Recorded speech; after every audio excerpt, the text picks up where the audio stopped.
ډیر خلک به بیروزګار شي د آرټیفیشل انټيليجنس په وجه. AI is not going to take your jobs. The person who uses AI is going to take your job. دا خبره زه نه کوم بلکې دا چې په آرټیفیشل انټيليجنس کې ورځ تر بلې کم ایډوانسمنټ راځي کم اپډیټ راځي نو دا شی موږ ته صفا ظاهروي.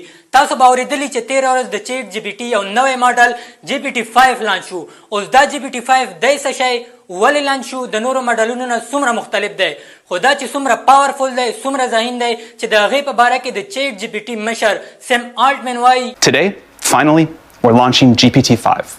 But the important point is this. We think you will love using GPT-5 much more than any previous AI.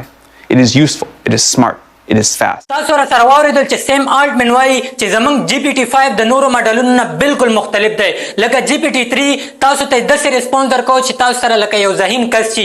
GPT-4 تاسو ته به داسې ریسپونس درکو لکه ماسټر فارغ چې کم کس هغه تاسو ته به مدد درکوي تاسو د پوښتنو جوابونه درکوي.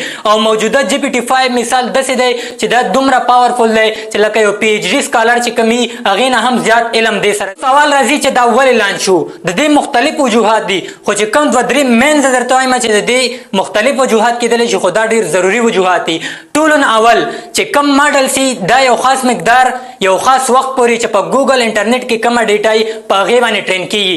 لکه GPT-3 2021 پورې چې په انټرنیټ کې کومه ډیټا وه په هغې باندې ټرین شوی و.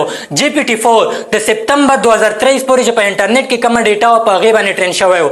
خو اوس GPT-5 دا تاسو ته فریش ډیټا جواب درکوي چې 2023 سپتمبر نه اخوا چې کومه ډیټا ده په هغې باندې ټرین شوی دی. دغه شانې د هر GPT د انپوټس تاسو د سوالونو یو خاص لیمیټ چې هغې ته ټوکن ویل کیږي. مثال تاسو چې کله سوال کوئ د یو کم یو GPT دي که هغه GPT-3 GPT-4 د هغې یو خاص لیمیټ تاسو چې کم سوال کوئ هغې کې چې کم ورډز استعمالوئ د دې یو لیمیټ که تاسو د دې لیمیټ نه واوړئ نو هغه GPTs به تاسو ته غلط جواب درکوي. همداشانې یو سورس مطابق ویل کیږي دا GPT-5 موجوده که دې ته تاسو 200 پاڼو مطابق یو سوال ورکوئ یعنی دومره اوږد سوال هم ورکوي دا به تاسو ته انالایز کوی شي او تاسو ته جواب درکولی شي. موجوده وخت کې دا بالکل فری دی.